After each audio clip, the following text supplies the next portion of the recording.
Hello everyone, welcome back to channel Physiocator. I hope you all are doing great. So आज हम continue करेंगे अपना part 2 of shin pen.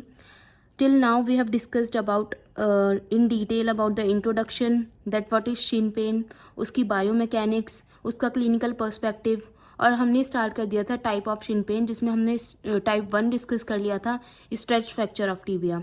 Now will continue with the second type, that is medial tibial periostitis, जिसे हम MTSS भी बोलते हैं, medial tibial stress syndrome. So ये होता क्या है कि जब भी हमारी मसल्स ओवरलोडेड होती हैं, जैसे हमने बात की कि जब हमें स्पोर्ट्स एक्टिविटी में रिपीटेटिव मूवमेंट करनी होती है तो हमारी मसल्स पे एक्सेसिव स्ट्रेस पड़ता है।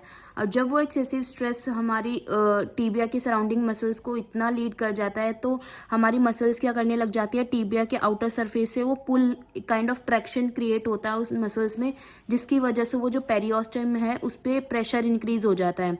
पेरियोस्टम होती है ना हमारी outer bone, covering of bone, जो हमारी आउटर कवरिंग ऑफ बोन होती है उसे हम पेरियोस्टम कहते हैं। उसके ऊपर हमारी मसल्स अटैच होती हैं। जब वो मसल में पुल क्रिएट होगा बाहर की तरफ तो क्या होगा, हमारी जो पेरियोस्टियम लेयर है उस पर हमारा प्रेशर इंक्रीज होगा और उसी प्रेशर की वजह से हमें वहां पे पेरियोस्टियल रिएक्शन देखने को मिलता है, जिसे हम पेरियोस्टाइटिस कहते हैं। तो same with the topic medial tibial traction, जो वो मसल हमारी पुल हो रही है, ट्रैक्शन प्रोड्यूस हो रहा है हमारी पेरियोस्टियम लेयर के ऊपर, जिसकी वजह से वो पेरियोस्टल रिएक्शन देखने को मिलता है, जिसे हम कहते हैं पेरियोस्टाइटिस। सो लिखा क्या है, the patient with medial tibial traction periostitis complains the diffuse pain along the medial border. अब ये एक हमारा डिस्टिंग्विश पॉइंट है, जैसे अभी हमने बात की थी टाइप 1 में बोन स्ट्रेस फ्रैक्चर में, उसमें क्या था, हमें एक लोकलाइज्ड पॉइंट पे टेंडरनेस देखने को मिली थी, लेकिन MTSS में हमें क्या होगा, डिफ्यूज पेन देखने को किस साइड पे देखने को मिलेगा, the junction between the lower 1/3 and upper 2/3 of the tibia पे, which usually decreases with warming up and stretches. जो पेन है वो यूजुअली हमारा जो वार्मिंग अप हम करते हैं, जो स्ट्रेचेस करते हैं प्री एक्सरसाइजेस, उसमें हमारा वो जो पेन है वो डिक्रीज हो जाएगा। लेकिन हमने वही स्ट्रेस फ्रैक्चर में जो पहले बात की थी उसमें क्या था, कंटिन्यूअस पेन था, हमें रेस्ट लेने पे भी, एक्टिविटी परफॉर्म करने पे भी, इवन नाइट में भी। और लेकिन यहाँ पे क्या है, MTSS में हमें जो पेन है वो यूजुअली डिक्रीज हो जाता है वार्मिंग अप और स्ट्रेचेज में, और हमें मेनली जो एक्सरसाइज के बाद पोस्ट एक्सरसाइज जो हमारा सोरनेस होती है वहाँ पे हमें ज़्यादा पेन देखने को मिलता है। The athlete can often complete the training session, वो कंप्लीट कर तो लेगा training session, but the pain gradually reoccurs, जो पेन है वो दोबारा से रीअकर होगा after exercise, and is worse in the following morning, जो नेक्स्ट मॉर्निंग वो उठेगा उसमें वो और भी ज़्यादा वर्स हो जाएगा। And the tenderness is present over the posterior medial edge of the tibia, जो टेंडरनेस होगी वो हमें कहाँ देखने को मिलेगी, posterior medial edge of the tibia. तो अभी हमने यहाँ पे 3 डिस्टिंग्विशेस पॉइंट पढ़ लिए between stress fracture of tibia and medial tibial traction periostitis. उसमें क्या है, सबसे पहले स्ट्रेस फ्रैक्चर में लोकलाइज टेंडरनेस होती है और MTSS में डिफ्यूज पेन देखने को मिलता है। सेकंड पॉइंट कि उसमें हमारा जो कंटिन्यूअस पेन रहता है हर टाइम, लेकिन इसमें क्या होगा, हमेशा से सिर्फ ट्रेनिंग सेशन के बाद होगा। अगर हम वार्मिंग अप और स्ट्रेचेस करेंगे तो पेन डिक्रीज भी हो जाता है, बट हेयर वो वहाँ पे कंटिन्यू रहता है। थर्ड, जो हमारा स्ट्रेस फ्रैक्चर में था वो जो हमारा टेंडरनेस देखने को मिली थी वो हमें मीडियल बॉर्डर, जो शिन जो होता है ना, शिन बॉर्डर, उस पर प्रोमिनेंसी पे देखने को मिलती है। लेकिन यहाँ पे टेंडरनेस क्या मिलेगी, जो टीबिया का postero medial edge of the tibia होता है उधर देखने को मिलेगा। नाउ अबाउट द कॉजेज, जो सबसे पहला कॉज है वो हमारा एक्सेसिव प्रोनेशन है। हम जानते हैं प्रोनेशन में हमारी 3 कंबाइंड मूवमेंट होती है, जिसे हम कहते हैं इवर्जन, डॉर्सिफ्लेक्शन और एबडक्शन। तो इसमें होता क्या है कि जैसे लेट्स सपोज ये हमारा फुट है, ये हमारा लेग है, तो जब भी हम प्रोनेशन में हमारा क्या होता है, हम मीडियली अपने जो हमारा एंकल है वो मीडियल में ज़्यादा मुड़ता है, और इसकी वजह से क्या हो रहा है, इवर्जन और डॉर्सिफ्लेक्शन और एबडक्शन, बाहर की तरफ मूवमेंट हो रही है, मतलब कि ये इवर्जन हो रहा है, हम प्रोनेशन कर रहे हैं। तो इसमें क्या होगा, यहाँ की जो मसल्स होंगे हमारी मीडियली साइड, ये मीडियल है ये लेटरल है, तो लेटरली साइड जब हम प्रोनेशन करते हैं तो लेटरली साइड हम अपने फुट को अपलिफ्ट करते हैं ऊपर की तरफ, ये हमारा फुट हो गया। तो जैसे ही हमने मीडियल मूवमेंट की तो हमारी जो मीडियल तरफ की जो मसल्स हैं वो स्ट्रेच होंगी। मेनली यहाँ पे हमारी जो मसल देखने को मिलती है वो होती है सोलियस, क्योंकि जब हम उसके अगेंस्ट अगेंस्ट वर्क कर रहे हैं। सोलियस हमारी क्या होती है, एक मेन प्लांटर फ्लेक्शन होती है, लेकिन प्रोनेशन में क्या हो रहा है, हम डॉर्सी फ्लेक्शन कर रहे हैं और इवर्जन कर रहे हैं, और सोलियस का काम क्या है, डॉर्सी फ्लेक्शन और इन्वर्जन कराना। तो वो जो सोलियस मसल है उसके अगेंस्ट काम हो रहा है, तो वो क्या करेगी, इसेंट्रिकली कॉन्ट्रैक्ट करेगी, वो स्ट्रेच हो रही है मीडियली साइड। और सबसे ज़्यादा प्रेशर जो हमारा प्रोनेशन में जाता है हमारा लेग, तो सबसे ज़्यादा जो फोर्स पड़ रहा है, हमारा इम्पैक्ट आ रहा है, वो सोलियस मसल पे ही पड़ता है। तो जब वो मसल जो लाइन ऑफ फोर्स है, वो मसल हमारी टुवर्ड्स दी मीडियल मेल्युलस जाएगा, क्योंकि हमारा मीडियल मेल्युलस इनवर्ड्स की तरफ आ रहा है, जिसकी वजह से क्या होगा, हमारा MTSS हमें देखने को मिलता है। इसीलिए हमें जो पोस्टीरियर मीडियल था ना, posterior medial edge of the tibia पे, इस वजह से हमें पेन देखने को मिलता है, क्योंकि वहाँ पे हमारी सोलियस मसल होती है, वो इसेंट्रिकली कॉन्ट्रैक्ट हो रही है due to excessive pronation. Second is training errors. Training errors में क्या कि हमने ओवर ट्रेनिंग कर ली है, या फिर इनकरेक्ट ट्रेनिंग मेथड्स हम यूज़ कर रहे हैं, उसकी वजह से हो सकता है। Third is shoe design. Shoe design हमारा प्रॉपर नहीं है, कंफर्टेबल नहीं है, जो उसके सोल हैं वो हार्ड हैं, या फिर जो हमारा जो डिस्ट्रीब्यूशन होता है वेट का, तो वो अच्छे से नहीं हो पा रहा है, शॉक एब्जॉर्प्शन अच्छे से नहीं हो रहा है, क्योंकि हमारा जो सोल है वो हार्ड है। तो वो सारी चीज़ें हमारी लीड कर सकती हैं MTSS के लिए। नेक्स्ट इज मसल डिसफंक्शनिंग, की हमारे जो मसल का इम्बैलेंस हो सकता है, कि जो एगोनिस्ट है वो वीक हो गई, या एंटागोनिस्ट वो ज़्यादा स्ट्रॉन्ग हो गई है, या फिर वाइस वर्सा, उसकी वजह से भी हो सकता है। डिक्रीज्ड फ्लेक्सिबिलिटी, अगर हमारी मसल्स की फ्लेक्सिबिलिटी कम हो गई है तो उस पर ज़्यादा स्ट्रेच होगा, वो ज़्यादा स्ट्रेच होगी अपनी कैपेसिटी से, तो वो एट लास्ट पेन कॉज करेगी। Next is low BMD।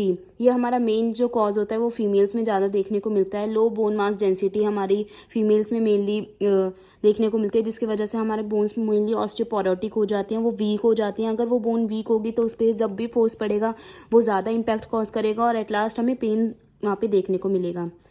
So next is investigation. Investigation में हम क्या करेंगे, आइसोटोपिक बोन स्कैन कराएंगे। इसमें हमें क्या देखने को मिलेगा, पैची डिफ्यूज पेन देखने को, डिफ्यूज एरियाज हमें देखेंगे कि जहाँ पे होगा इंक्रीज्ड अपटेक। इंक्रीज अपटेक का मतलब क्या है, जो हमारी पेरियोस्टियल बोन है, पेरियोस्टियम है बोन की, वहाँ पे हमें इडीमा पेरियोस्टल रिएक्शन देखने को मिलता है, और along the medial border of the tibia पे। सेम जब हम MRI का स्कैनिंग करवाएंगे तो हमें सेम सेंसिटिविटी और स्पेसिफिसिटी मिलेगी, जैसे हमें आइसोटोपिक बोन स्कैन में देखने को मिले था, कि वही पेरियोस्टियल रिएक्शन और oedema. Now will talk about treatment. सबसे पहले हम सिम्टोमेटिक ट्रीटमेंट करेंगे, क्योंकि अभी हमारे एक्यूट स्टेज में है इंजरी, तो उसमें हम 0 to 3 डेज़ के लिए बेसिकली राइस प्रोटोकॉल यूज़ करेंगे, रेस्ट कराएंगे पार्ट को, आइस मसाज देंगे, pain relieving modalities like US TENS वो यूज़ करेंगे। और इन्फ्लामेशन है, क्योंकि हमारी इसकी वजह से हम क्या करेंगे, एंटी इन्फ्लामेटरी मेडिकेशन, क्योंकि हमने पढ़ा ना पेरियोस्टाइटिस, उसमें नाम ही आइटिस आ रहा है। पेरियोस्टियम मतलब पेरियोस्टियम लेयर, और आइटिस मतलब इन्फ्लामेशन। तो इन्फ्लामेशन, एंटी इन्फ्लामेटरी मेडिकेशन हम इसलिए देंगे ताकि हमारी इन्फ्लामेशन कम हो। Next is 4 day to 6 week के लिए जो हमारी सब एक्यूट स्टेज होती है, उसमें क्या करेंगे, सबसे पहले हम क्रॉस ट्रेनिंग मेथड से स्टार्ट करेंगे। क्रॉस ट्रेनिंग मेथड में लाइक वाटर रनिंग कराएंगे, स्विमिंग कराएंगे, साइकिलिंग कराएंगे।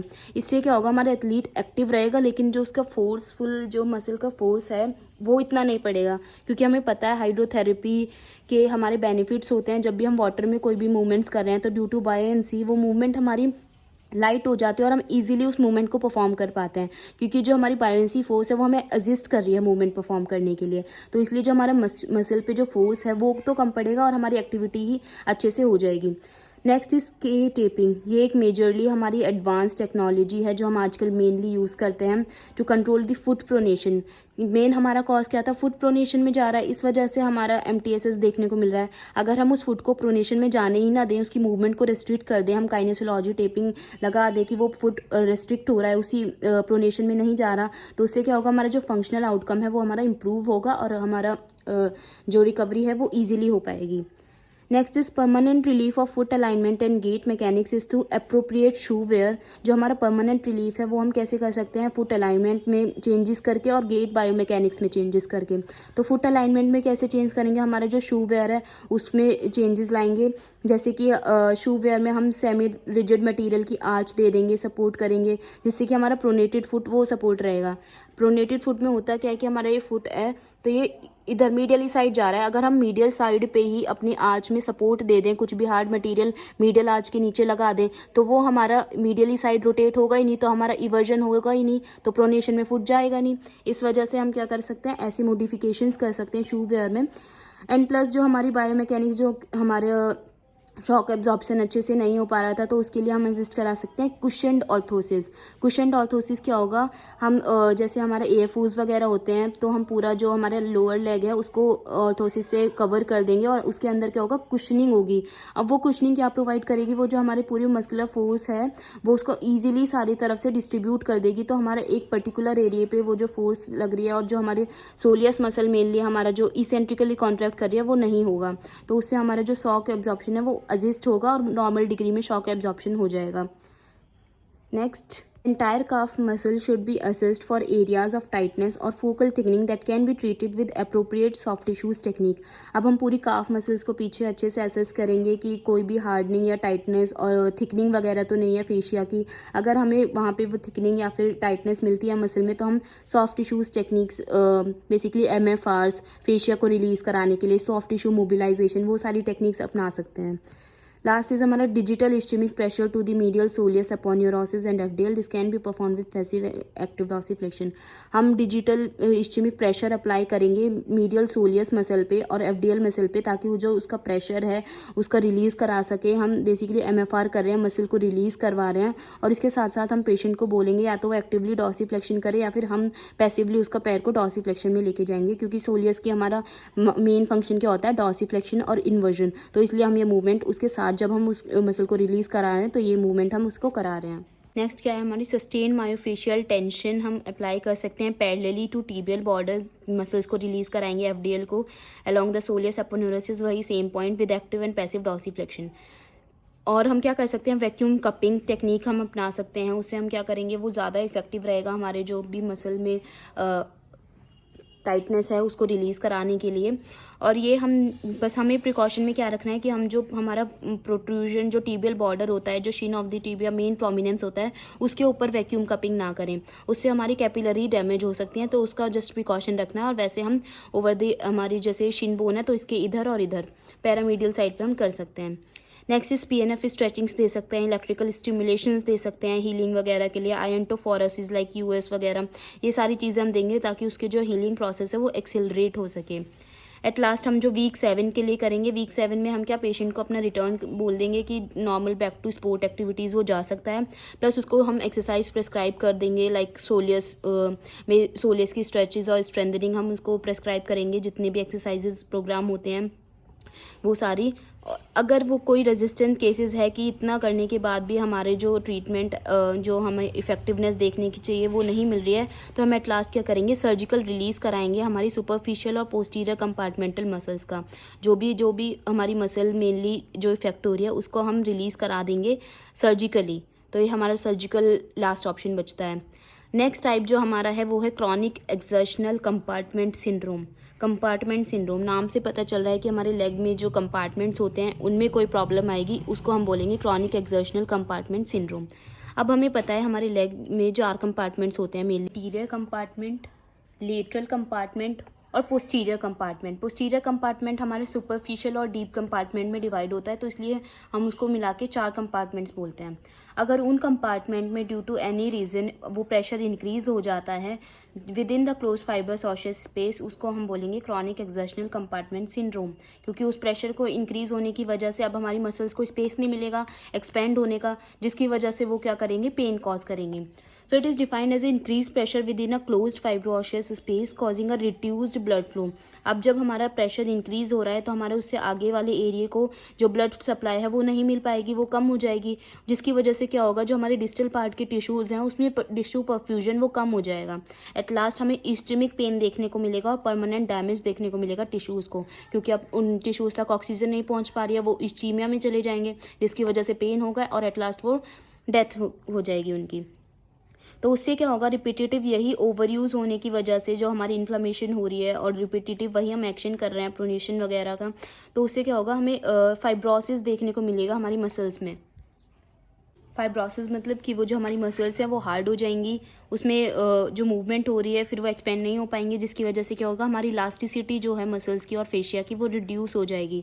अब जब भी हम पेशेंट एक्सरसाइज करेगा, जो भी स्पोर्ट पर्सन है वो एक्सरसाइज करेगा, तो उसकी जो मसल्स हैं वो नॉर्मली एक्सपेंड होनी चाहिए, बट वो एक्सपेंड नहीं हो पाएंगी और इसकी वजह से हमें क्या होगा, एलिवेशन होगा प्रेशर का और एट लास्ट हमें पेन कॉज होगा. सो ये it was all about the description. Now will talk about the typical clinical features, जो हमारे क्लासिकल फीचर्स हमें देखने को मिलते हैं जो भी पेशेंट CECS से अफेक्टेड होते हैं. उसमें सबसे पहला पॉइंट क्या है, absence of pain and rest and increasing cramping, aching, pain and sensation and tightness with exertion. Mainly जो हमारा जब हम रेस्ट करेंगे तो हमारा पेन है वो नहीं होगा, वो एब्सेंट रहेगा, लेकिन जैसे ही हम एक्सरसाइज स्टार्ट कर देंगे वो जो एकदम सीवियर क्रैम्पिंग, एकिंग पेन होता है वो हमें सेंस होगा. प्लस जो हमारा टाइटनेस, और जब भी हम मसल की मूवमेंट कर रहे हैं तो वहाँ पे हमें टाइटनेस फील होगी, क्योंकि वहाँ पे प्रेशर एलिवेटेड रहेगा. तो symptom usually dissipate with in the several minutes. जैसे ही हम अपना रेस्ट लेंगे एक्सरसाइज के बाद, तो वो जो सिम्टम्स हैं, जो पेन एग्रीवेट हो रहा था, वो सेटल डाउन हो जाएगा, वो डिसिपेट हो जाएगा. एंड फिर से जब हम एकदम से एक्सरसाइज स्टार्ट करेंगे तो हमारा फिर से वो रियकर हो सकता है.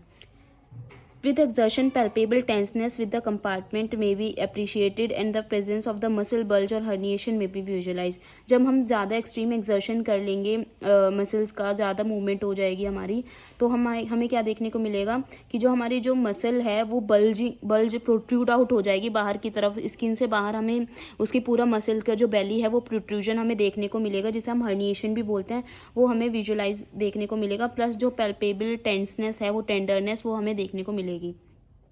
The most common compartment involve is the. अब हमने पढ़ा कि हमारे 4 कंपार्टमेंट थे, तो जो मोस्ट कॉमनली इन्वॉल्व होता है वो कौन सा होता है, interior compartment presenting the anterolateral pain. अब जो इंटीरियर कंपार्टमेंट इन्वॉल्व है वो कहाँ पे पेन कहाँ पे होगा, हमें एंटेरोलेटरल पेन में. तो बस हमें यही माइंड में रखना है कि शिन पेन तो एक बहुत ब्रॉड टर्म है, लेकिन जो हमने उसके टाइप्स पढ़े हैं, जैसे स्ट्रेस फ्रैक्चर में हमें मीडियल बॉर्डर पे पेन देखने को मिल रहा था, वो भी लोकलाइज्ड एरिया पे 5 सेंटीमीटर से ज़्यादा नहीं होना चाहिए. फिर सेकंड, जब हमने MTSS की बात करी थी तो हमें पोस्टीरियर एज पे मिल रहा था, कि वो जो सरफेस होता है पोस्टेरो मीडियल एज पे. अब थर्ड, जब हम कंपार्टमेंट सिंड्रोम पढ़ रहे हैं, तो अगर हम एंटीरियर कंपार्टमेंट इन्वॉल्व है तो हमें क्या देखने को मिलेगा, एंटेरोलेटरल पेन, जो फिबुला की साइड पेन है उधर देखने को मिलेगा. फिर सिंड्रोम जो मेनली जो होता है, ये जो हमें देखने को मिलता है वो बाइलेटरल होता है, कि दोनों लेग्स में होगा, कोई भी एक शिन में नहीं, दोनों शिन में हमें मेनली ये देखने को मिलता है. The other 2 compartments are lateral compartment और posterior compartment. Lateral compartment में हमें पता है हमारी पेरोनियल नर्व होती है, फिबुला बोन के सराउंड, जो नेक पे हमारी कॉमन पेरोनियल नर्व आती है. तो अगर उस नर्व में कोई हमारा इंजरी हो गई है, उससे क्या होगा, जितनी भी वो जो डिस्ट्रीब्यूशन है उस नर्व की, उसमें हमें पेरेस्थीसिया देखने को मिलेगा. पेरेस्थीसिया क्या होता है, वीकनेस ऑफ मसल्स. तो लेटरल कंपार्टमेंट में क्या है, present with the paraesthesia in the distribution of superficial peroneal nerve to the dorsum of the foot तक हमें वो पेरेस्थीसिया देखने को मिलेगा. नेक्स्ट हमारा जो पोस्टीरियर कंपार्टमेंट है, हमने पहले बात की थी, उसके 2 कंपोनेंट्स होते हैं, superficial posterior compartment and deep posterior compartment. तो सुपरफिशियल पोस्टीरियर कंपार्टमेंट में जो हमारी इंजरी है वो तो बहुत रेयर होती है, वो इतना इन्वॉल्व नहीं होता इसमें. लेकिन जो हमारा डीप पोस्टीरियर कंपार्टमेंट है उसमें हमेशा क्या होता है, पोस्टीरियो मीडियो टिबियल पेन देखने को मिलता है. पोस्टीरियो मीडियली साइड हमें टिबियल पेन देखने को मिलेगा, और जिसे हम क्रॉनिक काफ पेन भी बोलते हैं. इसमें जो हमारी मेनली मसल्स होती हैं, जो डीप कंपार्टमेंट वाली मसल्स हैं, FHL, FDL और टिबियालिस पोस्टीरियर, नाम से ही है पोस्टीरियर कंपार्टमेंट है, तो उसमें टिबियालिस पोस्टीरियर जो हमारी मसल है वो नाउ अबाउट द इन्वेस्टिगेशंस. हम इसे डायग्नोस कैसे करेंगे कि हाँ इस स्पोर्ट्स पर्सन में हमारा कंपार्टमेंटल सिंड्रोम है. तो सबसे पहले जो हमारा मेजरमेंट है उसे हम कहते हैं इंट्रा कंपार्टमेंटल प्रेशर मेजरमेंट. ये एक डिवाइस होता है जिसमें एक निडल होगा या फिर कैथेटर जिसे हम बोलते हैं, और एक उसमें स्क्रीन टाइप वो डिवाइस होगा. तो हम वो जो निडल होती है उसे इंसर्ट करते हैं, जो जिस भी मसल की हमें डायग्नोस करनी है कि हाँ भाई उसमें उस कंपार्टमेंट में हमें एलिवेशन दिख रहा है प्रेशर का, उसमें हम इंसर्ट करेंगे और वहाँ पे स्क्रीन पे हमें उसका प्रेशर शो हो जाएगा. नॉर्मली जो होता है एक हेल्दी इंडिविजुअल में वो कंपार्टमेंटल प्रेशर होना चाहिए हमारा 0 to 10 mm of Hg. अगर हमें किसी पेशेंट को डायग्नोस करना है तो हम उसे दो कंडीशंस में मेजर करेंगे, एक रेस्टिंग मोड पर और एक जब वो एक्टिविटी कर रहा है ड्यूरिंग एक्टिविटी उस टाइम पर। अगर वो रेस्टिंग में है और हम उसे प्रेशर उसका हम मेजर कर रहे हैं तो वो प्रेशर नॉर्मली कितना होना चाहिए, greater than 25 mm of Hg होना चाहिए, तभी हम उसको कंसीडर करेंगे कि हाँ भाई इसको कंपार्टमेंटल सिंड्रोम है। एंड इफ़ ड्यूरिंग एक्सरसाइज हम मेजर करेंगे, जब वो एक्सरसाइज कर रहा है तो हमारा 35 mm ऑफ Hg से ज़्यादा होना चाहिए। तो हम दो मोड्स पे प्रेशर को मेजर करेंगे, एक रेस्टिंग मोड पे और एक एक्सरसाइजेस के टाइम पे। नेक्स्ट हमारा एक और जो हमारी मेथड है जिससे हम इसको मेजर और डायग्नोस कर सकते हैं वो है हमारा इंफ्रारेड स्पेक्ट्रोस्कोपी। ये हमारा रिसेंटली एडवांस्ड एक स्पेक्ट्रोस्कोपी एक ऑल्टरनेटिव है जिसमें नॉन इन्वेसिव है। ये हम कुछ भी इसमें हम निडल वगैरह इसमें इंसर्ट करने की ज़रूरत नहीं होती। ये जस्ट हम इंफ्रारेड स्पेक्ट्रोस्कोपी वो वेव्स की फॉर्म में हमारा पूरा प्रेशर हमें शो हो जाता है। नेक्स्ट है हमारा ट्रीटमेंट हम इसका बेसिकली जैसे हमने कंपार्टमेंट सेपरेटली पढ़े हैं उसके सेपरेट ट्रीटमेंट पढ़ेंगे। तो सबसे पहले हम आइसोलेटेडली हम डीप पोस्टीरियर कंपार्टमेंट के ट्रीटमेंट पढ़ेंगे कि अगर उसको हो जाता है तो क्या करेंगे। इसमें हम सबसे स्टार्टिंग में कंजर्वेटिव रेजिमेन ही स्टार्ट करेंगे, सॉफ्ट टिश्यूज़ थेरेपी देंगे और उसे रेस्टिंग मोड पे लिए बोलेंगे। अगर हमें मसल्स को रिलीज़ कराना है, उसकी फेशियल थिकनिंग है और मसल टाइटनिंग है तो हम लॉन्गिट्यूडनल रिलीज़ कराएंगे उसकी फेशियल थिकनिंग के लिए। ट्रांसवर्स फ्रिक्शन मसाज देंगे कि अगर उसको मस्कुलर थिकनिंग है। ड्राई नीडलिंग हम दे सकते हैं और प्रोलोथेरेपी दे सकते हैं। प्रोलोथेरेपी में भी यही है कि एक हमारा बेसिकली एनाल्जेसिक होता है, उसमें हम नीडल के थ्रू उस एनाल्जेसिया जो हमारी ड्रग है उसको इंसर्ट करवाते हैं और वो हमारे पेन को रिलीव करने के लिए हेल्प होती है। फिर हमारा अगर प्रेशर ज़्यादा ही एलिवेटेड है और वो हमारे कंजर्वेटिव या रेजिमेंट से ठीक नहीं हो रहा है तो हमें एक सर्जिकली रिलीज़ करवाना पड़ेगा। जो भी हमारी मसल है कंपार्टमेंट की मसल उसमें थोड़ा सा स्मॉल इंसिजन लगा के कट लगा के उस प्रेशर को रिलीज़ कराना होगा। तो जो surgical approach is along the posterior medial edge of the tibia and may be perform through a small incision लगाएंगे। और नॉर्मली हम क्या करेंगे, हमारा जो इसका असेसमेंट और बायोमैकेनिक्स जो फॉल्टी है उसको ठीक करने की कोशिश करेंगे कि जो इतना भी एक्सेसिव प्रोनेशन में जैसे फूड जा रहा है वो सब पे हम असेस करके उसको करेक्ट करने के लिए कोशिश करेंगे। नाउ नेक्स्ट है हमारा एंटीरियर और लेटरल एक्सर्शनल कंपार्टमेंट के लिए सेम प्रिंसिपल जैसे हमने अभी डीप के लिए जो कंजर्वेटिव रेजिमेंट्स डिसाइड किए थे वही सारे कि ड्राई नीडलिंग करेंगे, लॉन्गिट्यूडनल रिलीज़ करवाएंगे, ट्रांसवर्स फ्रिक्शन मसाज देंगे, वो सारी चीज़ें एमएफआर करा सकते हैं। पैसिवली और एक्टिवली डॉर्सिफ्लेक्शन के साथ एमएफआर करेंगे तो वो ज़्यादा बेनिफिशियल रहता है। वैक्यूम कपिंग हम यूज़ कर सकते हैं। इसमें मेनली जो हमारे इंटीरियर कंपार्टमेंट क्योंकि हमने पीछे पढ़ा था सबसे ज़्यादा मेनली इन्वॉल्व होता है और उसमें हमारी फेशिया की थिकनिंग देखने को मिलती है।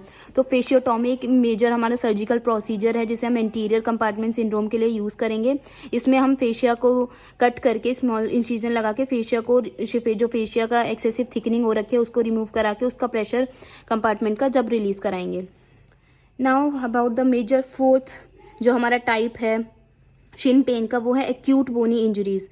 ये होता है हमारी इमीडिएट ऑन द स्पॉट जो हमें स्पोर्ट एक्टिविटी परफॉर्म करते टाइम जो चोट लग जाती है, जैसे कॉन्ट्यूजन हो गया, अब्रेशंस हो गया, फ्रिक्शन की वजह से स्पोर्ट पर्सन गिर गया, एथलीट गिर गया, उसको रगड़ खाने जैसे हम लेमैन में रगड़ खाना या फिर नील पड़ना जिसे बोलते हैं उससे छिल जाती है स्किन, हमारी अब्रेशंस हो जाते हैं। तो वही सारी चीज़ें हमारे एक्यूट बोनी इंजरीज़ के अंदर आएंगी। सबसे मेन हमारा होता है पेरियोस्टियल कॉन्ट्यूजन, जब डायरेक्ट एकदम ब्लो कोई भी हमारा इक्विपमेंट हो या फिर इंस्ट्रूमेंट जैसे बॉल हो गया या फिर बैट हो गया डायरेक्ट वो हिट करेगा हमारे शिन पेन को, शिन बोन को, तो हमारा क्या हो जो शिन बोन का पेरियोस्टियम है उस पर हमें कॉन्ट्यूजन देखने को मिलेगा, नील काइंड ऑफ देखने को मिलेगा।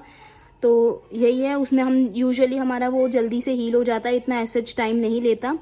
हम जस्ट रेस्ट प्रोटोकॉल उसको देंगे, रेस्टिंग, एलिवेशन, आइसिंग, कंप्रेशन करेंगे और उससे वो ट्रीटमेंट वो जल्दी ही रिलेटिवली हमारा जल्दी सेटल डाउन हो जाता है।